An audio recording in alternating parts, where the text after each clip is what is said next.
네, 지금부터 인천여고 2학년 시험에 대해서 좀 끝났기 때문에 영어 관련해서 좀 어떻게 이번 시험이 나왔고 또 중요한 거는 앞으로 다음 기말고사를 어떻게 대비할지에 대해서 간략하게 좀 얘기하는 시간을 가져볼 건데 일단 앞에 시험지를 좀 준비해 두고 영상을 좀 시청해 주시면 될 것 같아요. 시험지가 없으시면 좀 앞에 있는 화면을 좀 집중을 하면서 따라오시면 될 것 같습니다.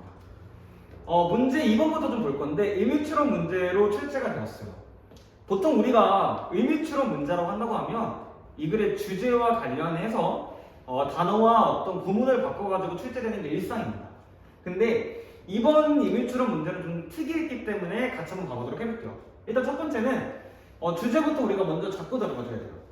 이야기를 통해서 사건을 이해할 뿐만 아니라 고대사의 역사가들은 도덕적 교훈과 성찰을 근원으로 역사의 전통을 확립했다라는 게 이 글의 주제였었고 아마 1번부터 그러니까 첫 줄부터 세 번째 문장까지의 해석지를 아마 보셔도 될 거예요.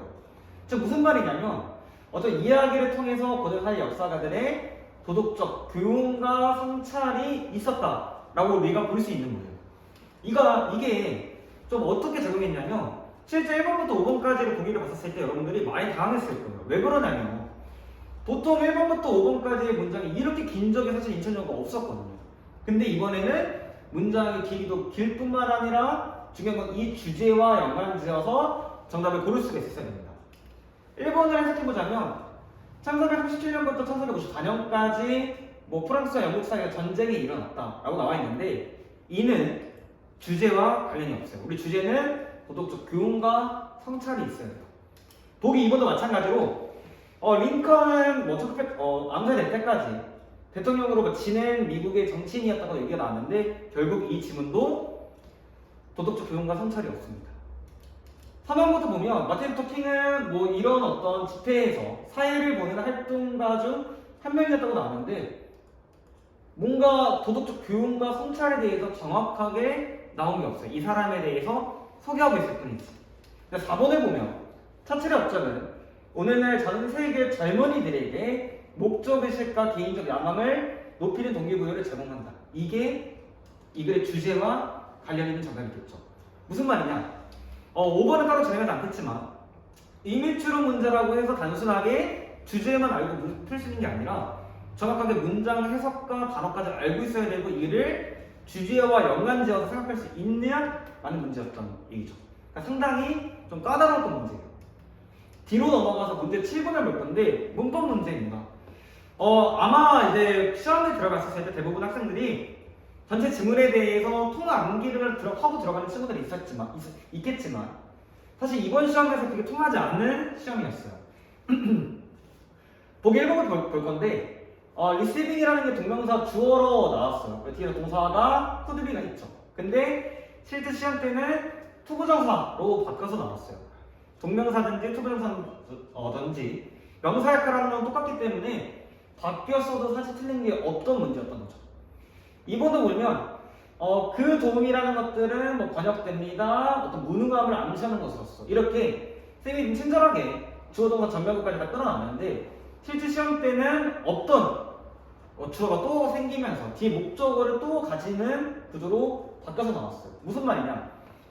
원래 있던 이 수동태 문장을 능동태로 바뀐 모양까지 알고 있어야 된다는 문제였죠. 근데 그것까지 보기가 힘들다면 이 문제는 문법 문제예요. 즉 한마디로 정확하게 구문이 완전한지 1형식에서 5형식 안에 드는지를 여러분들이 파악할 수 있으면 되는 문제였던 얘기죠. 그러니까 2번 보기도 문제가 없던 거예요. 3번 보시면 be like의 투부정사, 이 투부정사가 수동태로 쓰였어요. 그렇기 때문에 뒤에 전명구를 가지는 모양인 거죠. 근데 실제 시험 때도 똑같이 아마 수동태로 쓰였지만 아마 공부를 많이 한 친구들이라고 하면 갑자기 to가 없어서 당황했을 거예요. 근데 중요한 건 앞에 있는 위를 봐주시면 될 것 같아요. 조동사로 이용한 어떤 수동태 문장으로 바뀌어서 나온 거죠. 즉 이 문제도 틀린 게 없는 맞는 문법 포인트였다. 4번도 보면 원래는 사용동사라는 make를 써서 목적격 보호 자리에 fill이라는 동사 원형이 나오는데 실제 시험 때는 front라는 일반 동사를 써서 목적격 보호 자리에 투부정사를 넣어놨어요. 우리 빌드업과 이센셜을 공부한 친구들이라고 한다면 정확하게 구조 분석 통해서 정답을 맞추는 데 있어서 문제가 없던 문제였죠. 5번을 보면 뭐 원래는 대시였지만 실제 시험 때는 마수로 나왔기 때문에 뭐 당연히 틀린 게 되겠지만 분명 이 5분을 다 공부했던 친구들이라고 하더라도 앞에 질문에서 뭔가 변형된 게 말이 있다 보니까 의심스러웠을 거예요. 그러니까 원래 내 페이스에 맞춰서 구문 분석하고 정답을 골라야 되는데 그 부분이 어려웠던 거죠. 마찬가지로 문제 9번에서도 출제가 돼요. 이 문제 시험 끝나고 저한테 이제 클라이밍이 왜 안 되냐고 물어보는 친구들이 좀 많았어요. 근데 왜 그랬을지 선생님이 느껴지더라고요. 왜 그러냐면 나머지 보기가 바뀐 것도 바뀐 거지만 원래 여기 정답을 같이 보면 원래 원문에도 같이 보면 스테이크로즈라는 게 주어가 나왔고 메이드가 동사로 쓰인 문제였어요. 그리고 콤마 찍혀 있고 ing로 분사 구문이 문제인데 실제 시험 때는 클라이밍은 그대로 출제가 됐죠. 근데 뒷문장에 있는 구조를 다 바꿔놨어요. 원래 동사였던 이 make를 분사 구문으로 making으로 바꿔놨고 똑같이 living은 그대로 출제가 되었지만 다 분사 구문으로 바꿔놨다고 보시면 될 것 같아요. 그럼 이 문장에 동사는 없는 게 된 거예요. 없는 게. 그렇기 때문에 이 클라이밍을 우리가 클라이밍으로 과거분사를 바꿔서 써주셔야 돼요.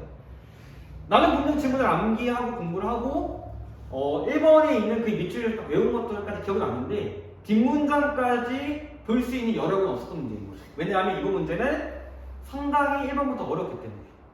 제가 한번 더 이 문법 문제를 풀기 위해서 물론 뒤에서 총평에서 설명을 해주겠지만 단순하게 뭐 내가 암기해서 문제를 푼다고 한다고 하면 틀릴 수밖에 없어요. 정확하게 구문문 선택할 수 있어야 되고 뒷문장이 뭐 옳은 문장인지 틀린 문장인지 바뀐 건 없는지까지 여러분들이 확인을 해주실 때 문제예요. 11번 문제인데 이 문제는 우리가 어휘 문제로 출제가 되었어요. 빨간색 한가펜이 되어있는 표시들은 원문을 다 가지고 왔던 거예요. 근데 한 가지 좀 까다로운 게 4번 보기를 보시면 nim블이라는 단어가 나와요. 근데 그 단어는 원래 아무것도 없던 자리였어요. 즉 한마디로 선생님들의 추가한 어휘입니다. 그러면 저 nim블이라는 단어는 사실 고등학생이 뭐 반드시 알아야 되는 필수 단어는 아니에요. 뭔가 어려운 단어예요. 근데 왜 출제가 됐냐? 나머지에서 틀린 게 있기 때문이라고 여러분들이 생각해 주셔야 되는 문제예요. 1번에 데스티니라는 운명이라는 뜻이죠. 둔두로 바뀌어서 나왔고 크리에이티도 오즈도 다 동의어입니다. 3번에 좀 보시면 원래 이 문장에서는 not required 보이시죠? 근데 실제는 의무적인이라고 바뀌어서 나왔어요. 내가 만약에 이 단어를 모른다고 한다고 하면 그 구문에 대한 해석이 정확하게 할 수가 없기 때문에 틀릴 수밖에 없는 문제죠. 그렇게 되다 보니까 갑자기 이 단어가 뭐지? 어려워 보이는데? 처음 보는 단어인데? 하면서 4번을 정답으로 골랐을 가능성이 되게 큰 문제라는 거죠. 즉, 이 어휘 문제는 단어도 단어지만 우리가 원래 있던 저 not이 정확하게 있었는지 없었는지 원문에 대해서 여러분들이 정확하게 숙지를 해주셔야 되는 문제입니다. 문제 16번은 빈칸 문제예요. 사실 쌤이 아직 뭐 오답률이 뭐 나오진 않았지만 가장 어려웠던 문제가 아닐까라고 생각을 하고 있습니다. 실제 왜 어려웠냐면 우리가 이 왼절부터 같이 한번 살펴볼게요. 모의고사 21번 질문이죠. 우리의 생존 본능이 뭐 발동을 하면 작동을 하면 그런 것들은 우리의 용기를 뭐 무력화시킵니다 라는 뜻이에요. 이 글의 주제가 뭐였었냐면 우리가 어떤 나쁜 상황을 사실 제대로 말을 못한다는 얘기죠. 생존 본능이 발동했었을 때. 그렇기 때문에 뭐 가장, 차장, 부장 위로 올라가면 올라갈수록 그 나쁜 말들에 대한 것들이 점점 희석화돼서 희석화된다라는 게 이 글의 내용이었는데 실제 이 빈칸 질문에 대한 문장을 해석해보면 상황에 대한 어떤 진실이라는 것들은 희석이 된다라고 얘기가 나왔어요. 그럼 상황에 대한 진실이 희석이 되려면 우리는 두 가지 정도를 생각을 해주셔야 돼요. 첫 번째 뭐냐면 많은 얘기를 통해서 상사에게 접근을 해주기 때문에 희석이 된다라는 첫 번째 정답이 있을 수도 있고 두 번째는 오히려 내 얘기보다 더 나쁜 상황이 나오기 시작해서 그것 때문에 우리가 희석이 돼야 된다라는 이 두 가지 정답을 보기에서 골라야 되는 문제였어요. 근데 보니까 우리가 원래 이 원지물에서 쓰였던 상사한테 보고가 되면서 납득이 없어진다는 얘기는 사실 지금 없다라는 거예요. 딱 보니까 없다라는 얘기예요. 그리고 이 빈칸과 내용과 비슷한 어떤 바뀐 단어들이 있긴 있는데 같이 한번 해설을 해보자면 1번 같은 경우에는 어떤 동료를 하는 것들이 상사, 보스로부터 더 많은 관심을 받는다. 근데 이 관심을 받는 게 좋은 쪽인지 나쁜 쪽인지 애매하기 때문에 무관으로 보시면 될 것 같아요. 이번에 보면 상황에 대한 진실이 더욱더 악해진다. 아니죠. 우리는 상황에 대한 진실이 없어지고 희석돼야 되겠죠. 근데 이건 더 나빠지고 있기 때문에 오히려 반대 보기가 되는 거예요. 3번에 보면 이런 어떤 상사의 힐라리우스가 나왔어요. 이거를 몰랐을 거예요, 여러분들이. 근데 이거를 모른다고 하더라도 보지 말고 그 상사에 대한 감정이라는 것들이 희석이 된다. 상사의 감정이 희석이 된다. 뭔가 맞는 것 같은데 근데 힐라리우스가 나는 정확하게 여러분들 모르니까 그러기가 애매했던 문제였죠. 그리고 5번을 보면 그 사랑이라는 것들은 계산이 됩니다. 어떤 협조적인 노력으로 뭐 부하의 협조적인 노력으로 상황이 개선한다. 부하의 협조적인 노력 뭔가 맞는 것 같은데 우리는 두 가지를 잡아야 된다는 얘기였었죠.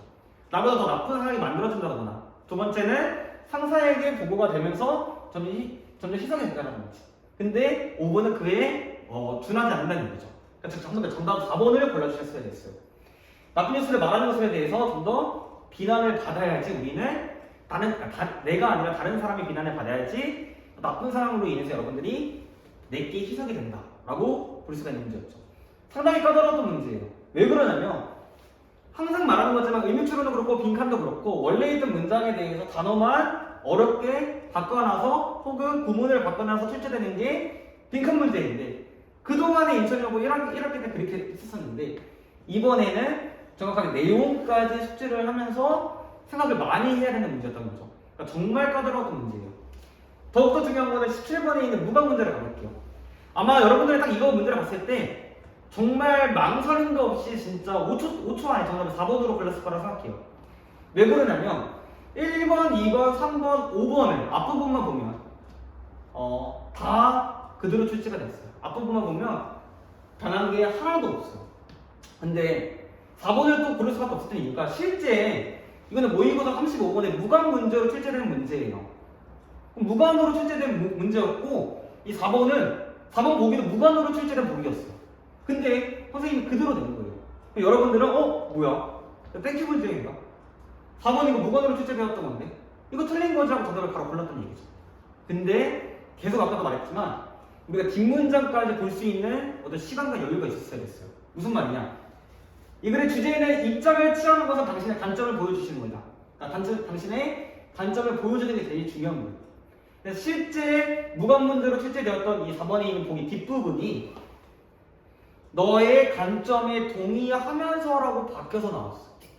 앞부분까지는 그대로 나왔지만 뒷부분에 있는 내용이 바뀌기 때문에 맞는 문장이 된 거예요. 근데 이번에서는 보면 그대로 앞에까지는 출제가 되었지만 뒷부분에서 원래는 너는 어떤 이 재화와 상품에 대해서 단순하게 판매를 하지 않는다. 그러니까 이 문장이었지만 실제 시험 때는 저 낫을 빼버렸어요. 그리고 인출하는 어떤 열망한다. 제품을 판매하는 것에 대해서 여러분들 선호한다라고 바꿔서 나온 문제예요. 이러다 보니까 당연히 2번을 고를 수가 없었던 문제였죠. 만약에 2번을 고른 친구들이 있었다고 한다고 하면 앞에 있는 문제들을 풀면서 시간적 여유가 충분히 있었고 충분히 실력 있는 친구들이었던 얘기죠. 하지만 대부분은 그렇지 못하고 간과하고 4번의 정답을 골랐던 문제예요. 총평입니다. 우리 인천여고 이번에 쌤이가 느껴서 감정을 한 두 가지로 잡았는데 정답이 없는 데를 잡고 정답을 고르라니 라는 어떤 마음이 들었을 것 같아요. 두 번째는 모든 문제들이 다 복합 문제예요. 무슨 말이냐? 한 문제별로 어휘 문제라고 해서 어휘만 중요한 게 아니라 뒷문장까지 볼 수 있는 구문 실력 그리고 어휘 실력은 당연하게 기본적으로 되어 있어야 되고 해석도 할 수 있어야 되고 한 문제다 온갖 복합재가 다 들어가 있는 그런 문제였어요. 정확하게 포인트별로 설명을 해주자면 어휘 문제인데 3번 문제 4번 보기에 립 지금 보실 학생이 있다고 하면 멈추면서 보면 될 것 같아요. 5번 문제에서 베이드, 님블 또 중요한 건 14번에 룸이라고 하는 거는 우리가 방으로 많이 알고 있지만 어떤 여지가 없다, 뭔가 할 수밖에 없다 라고 생각하면 룸이 여지로 나왔고 15번 문제 5번 보기 예틀에 제로라는 단어만 알고 있지만 어떤 자료로서도 우리가 해석을 해줘야 돼요. 16번은 뭐 힐라리우스라든지 그리고 요양문에 있는 리스펙티브라든지 뭐 리스펜시브라는 단어라든지 각각의 어떤 즉각 반응하는 그러니까 한마디로 단어에 대해서 정확하고 한 가지 단어에 대해서 여러분들이 다양하게 암기를 하고 계셔야 돼요. 그러니까 정말 까다로운 문제 어떤 단어의 느낌 어떤 뜻으로 나올지 모르기 때문에 두 번째는 문법 문제인데 아까 7번 문제와 9번 문제를 보아하니 이제 통합예식 문법 문제 풀이는 X입니다. 즉 정확한 구문 실력을 바탕으로 해서 문법 문제를 풀이할 수가 있어야 돼요. 아까도 말했듯이 그대로 출제가 안 되고 바뀌어서 나와요. 뒷문장에 대한 구조 분석을 여러분들이 정확하게 할 수 있었어야 돼요. 마찬가지로 아까도 뒷문장 바뀌었기 때문에 이 클라이밍이 틀렸다는 걸 여러분들이 인식을 하고 있어야 된다는 얘기죠. 꺼정글도 다시 보자라고 적었는데 낫을 조심하자라고 나왔어요. 계속 뒷문장에서 있던 낫을 빼버리기도 하고 또 추가되는 경우는 없었지만 이 낫을 활용해서 여러분들에게 낚시 문제가 많이 나오고 있기 때문에 아까 17번의 무과문제도 마찬가지였었죠. 저 낫을 빼고 바꿔서 나온 거. 이거 누가 제대로 보겠냐. 즉 이 앞뒤 문맥을 통해서 여러분들이 빠진 게 없는지까지 확인할 수 있는 그런 어떤 침착성과 또 중요한 구문 실력까지 반드시 필요합니다. 매번 주제와 연관지어라고 나왔어요. 포인트 4는 무슨 말이냐? 의미처럼 이번 문제였었죠. 단순하게 그냥 지문에 대한 문장 해석만 하고 넘어가는 게 아니라 정확하게 주제와 연관지어서 뭐 주제 문제든지 의미처럼 문제라든지 무관 문제라든지 다 마찬가지로 이 주제와 연관지어서 정답을 고를 수가 있어야 됩니다. 정답은 주제를 어설프게 알고 있고 애매하게 알고 있으면 사실 이번 문제를 푸는 데 있어서 많이 어려웠을 겁니다. 그리고 마지막 서술형인데요. 여러분들 많이 아마 당황했을 거예요. 보통 이제 한 문제 정도는 암기해서 쓰는 것들이 나왔던 문제였는데 이번에는 다 조건에 맞춰서 30단어 이상으로 영작하시오 라고 자유영작 3문제가 나왔어요.